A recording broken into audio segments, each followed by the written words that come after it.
Welcome to Spotlight. I'm Colin Lowther. And I'm Liz Wade. Spotlight uses a special English method of broadcasting.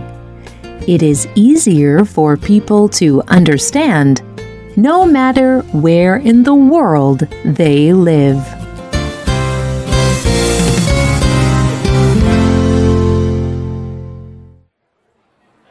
Imagine you work at a hotel. You answer phones and show people to their rooms. You meet a lot of interesting people at your job. And you have seen some strange things. One day, someone comes into the hotel. They walk up to your desk and tell you they found a wallet outside. It was lying on the sidewalk. They ask if you would return the wallet to its owner. Then they leave. You look through the wallet. You are hoping to find something to identify its owner. Instead, you find a key, a list for shopping, and money. The money is worth $100 US. There is a telephone number on the list. You stop for a moment and think. Only one person knows you have the wallet. It would be very easy to take the money. No one is watching. What would you do? Would you take the money? Would you return the wallet? Would you be honest? Today's spotlight is on honesty and why people lie. This example was part of a real experiment. All over the world, researchers entered hotels. They went to police stations and banks. They turned in wallets. Some wallets had more money and some had less. The goal was to see when people returned the wallets and why. Researchers dropped over 17,000 wallets in 40 different countries. Then they waited for the results. Before the study, most researchers believed that people would take the wallets with more money. More money would give people more reason to steal. But this did not happen. Instead, people were more likely to turn in the wallets with more money. This was true in almost every country. More people also returned the wallet if there was a key in it.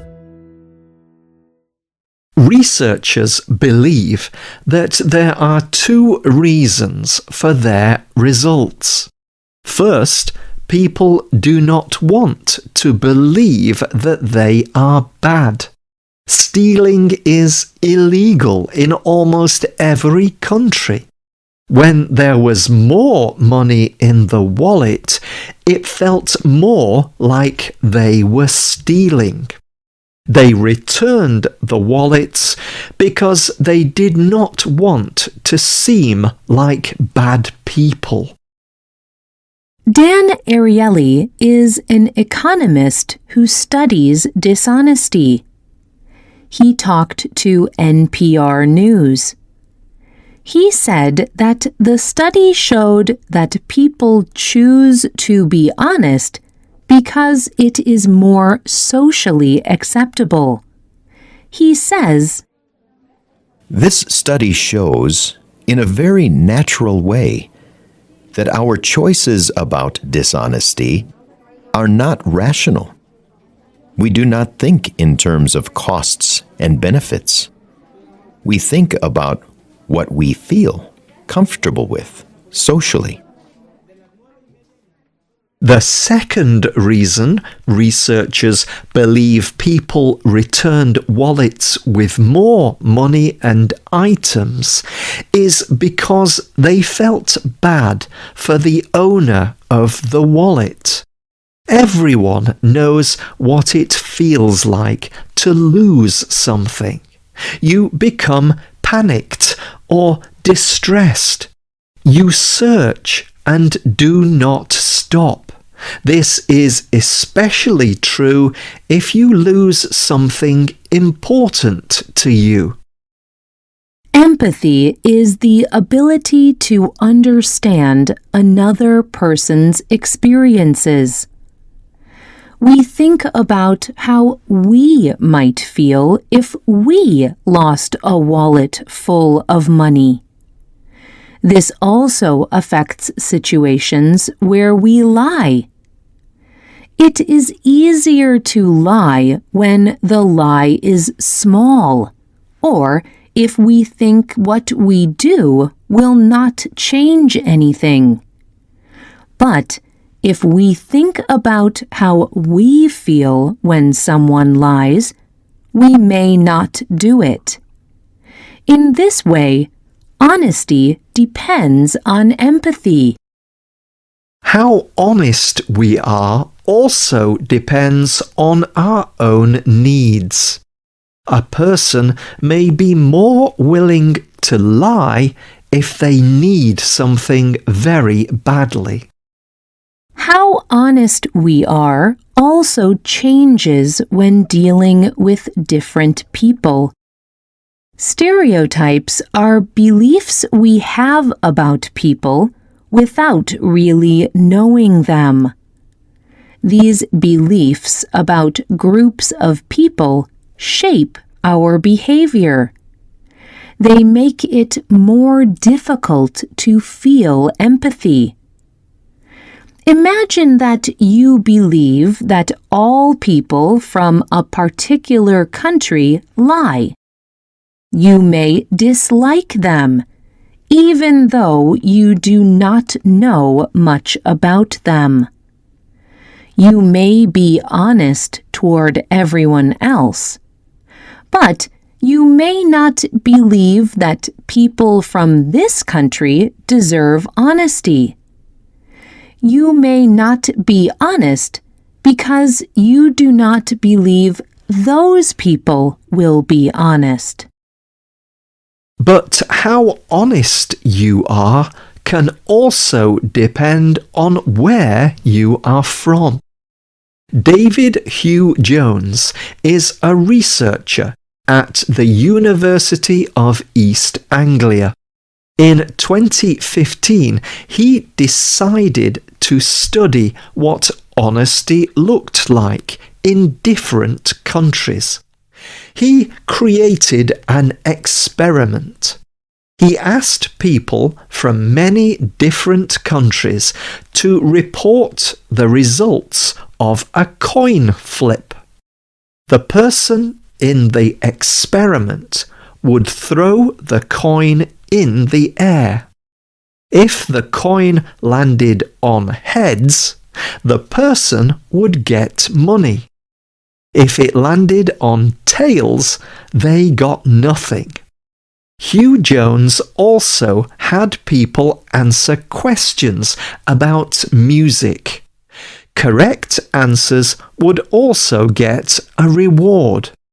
People in the study could easily cheat. But the questions were very difficult.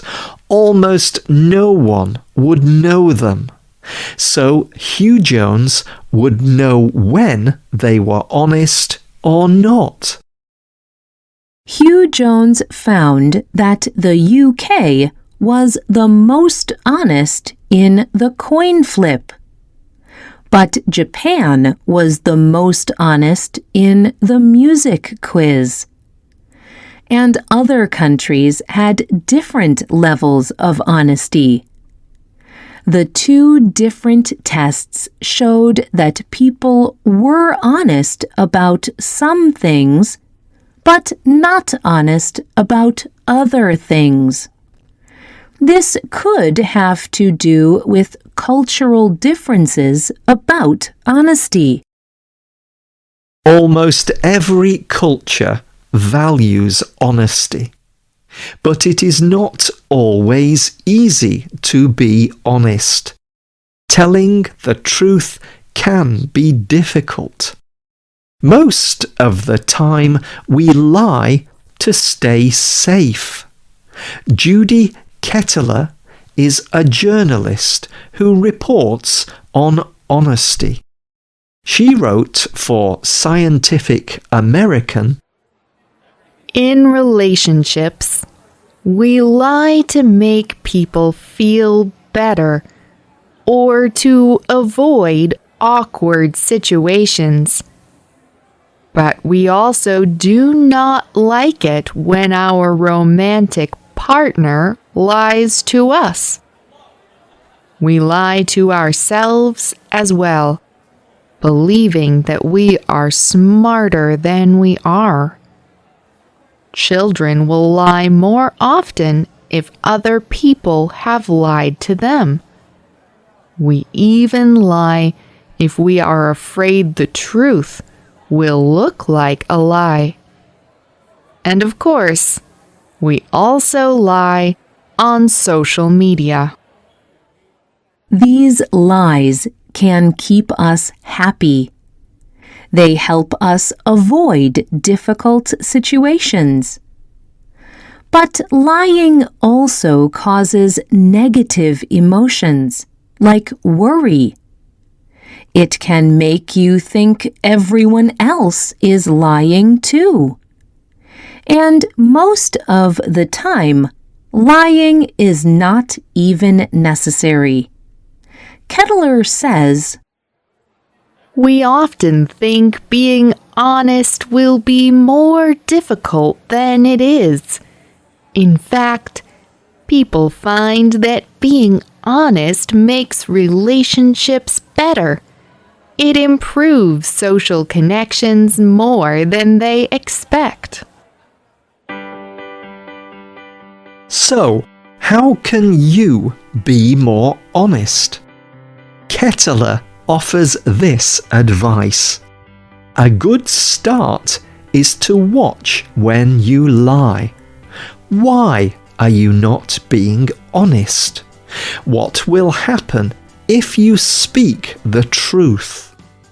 Try to stop the small lies first. You may find the bigger lies will also stop soon after.